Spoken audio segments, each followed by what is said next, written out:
I told my fiancé I wanted to sign a prenup before we got married, and in the process, he found out that my son has a savings account worth more than everything he owns. He was furious that I had hidden it from him and demanded that I share half of the account with his daughter, who I did not know existed. Posted by you/amazing_box_3511. I, 35F, met my fiancé 2 years ago.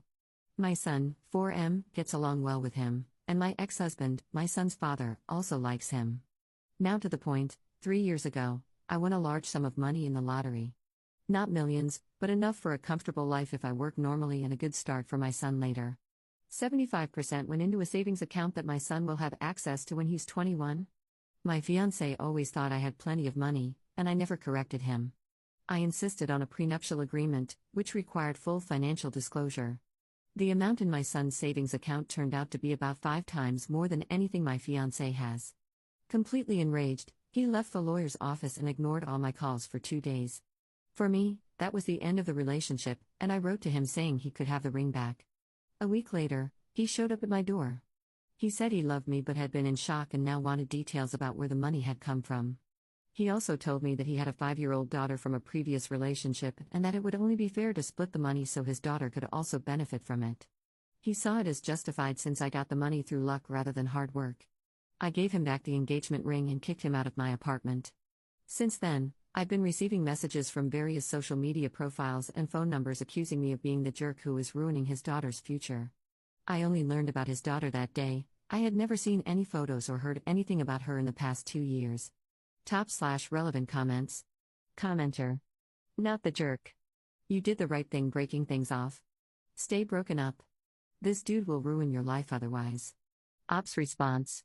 Yes, for me this relationship is over. I'm just shocked at the games he's playing now. I still haven't found out whether he really has a daughter or whether he made it up so he could disappear with half the money. Commenter 2. You knew this guy for 2 years, got engaged, and didn't know he had a daughter? And he's upset that you didn't mention your son's money? Ops response.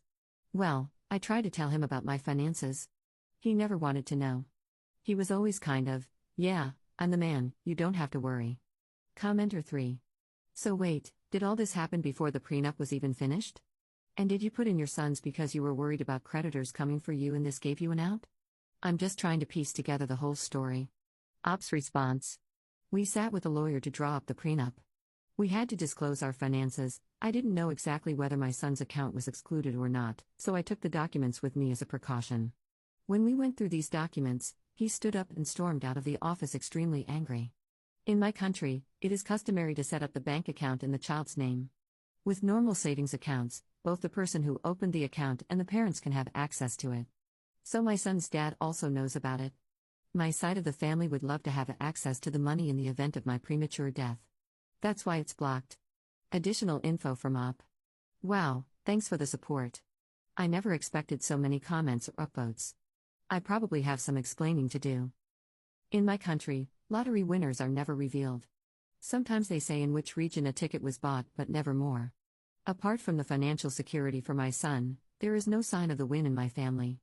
I used my part of the win to pay off debts and bought myself a car, neither new nor anything special.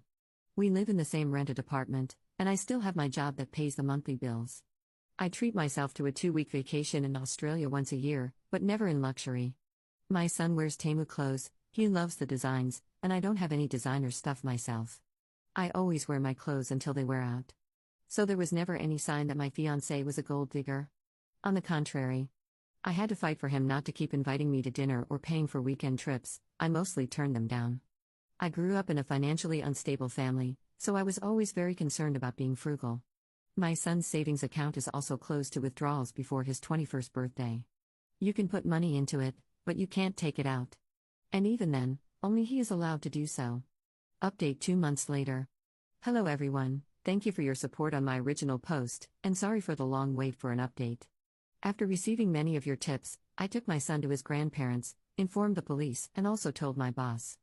Unfortunately, the police can't do much in my country as long as he doesn't commit a crime against me. Harassing me on the phone and begging for money doesn't count as a crime. I informed my boss mainly because my ex-fiancé works for a company that we deal with almost daily. That's how we originally met. In recent weeks, there have been many attempts by his friends and family to contact me, all of them trying to convince me to give him the money. But everyone hung up when I asked about his daughter. When my ex-fiancé showed up at my workplace, he didn't normally have to do that after getting a promotion. My boss called his company and explained that if he took one more step in my direction, all contracts would be canceled due to their unacceptable behavior. This led to a meeting with my ex-fiancé's boss, my boss, and me. I didn't share every detail, but when it came to the money, his boss explained that my ex-fiancé actually wanted to buy a large stake in the company and was allegedly just waiting for a loan to be paid out. This made it clear why he wanted my son's money so badly. My ex-fiancé is actually a highly respected employee at his company, which is why his boss was reluctant to fire him. Especially since that probably wouldn't have improved my situation, and similar to the police, his boss considered it bad behavior, but not a criminal offense. At the same time, my company is a very large client for them, and sweeping the whole thing under the rug wouldn't help. After a few days, I received news that my ex-fiancé was being transferred to another branch of the company, several thousand kilometers away from me. The company's purchasing department also clearly rejected the purchase. Afterwards, I found out via social media that my ex-fiancé actually does have a daughter. A friend was still following him on Instagram to keep an eye on him, and when she looked at his tags from the last 6 years, she noticed his ex. A look at her profile showed a girl of the specified age. I contacted her, and she willingly explained how much he had wanted a child and how, when the ultrasound showed it was a girl, he left her. He broke off contact with the mother during the pregnancy and willingly gave up all his rights and obligations as a father. She is now in a happy relationship, and her husband loves her daughter. She never asked my ex-fiancé for money. Following your advice regarding the savings account, I contacted our financial advisor and can now say that I must apologize to you.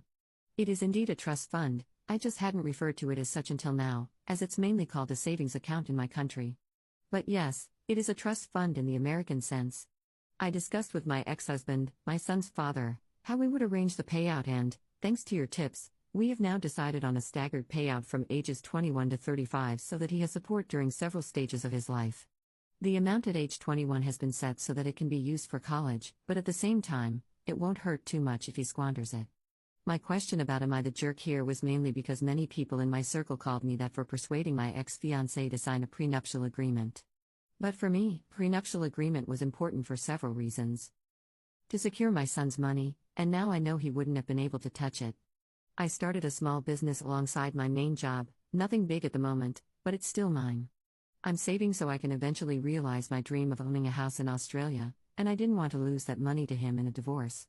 In retrospect, I can see how many red flags I overlooked with him, and I will definitely be more careful in the future. Thank you for your support, also via DMs. /relevant comments. Commenter. Protecting your son's future doesn't make you the villain, it makes you the only one in his corner while everyone else tried to cash in. Commenter 2.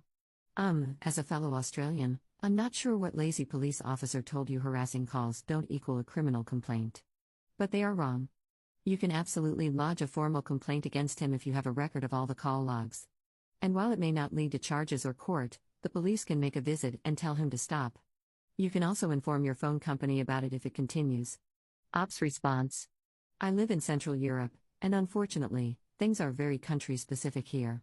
He didn't threaten me, blackmail me, or anything like that. He made a hell of a lot of phone calls, yes, and tried to persuade me, but nothing that could lead to a court order, according to the police or my lawyer. He didn't show up at my door, and when he showed up at my work, it was the first time I had seen him in weeks.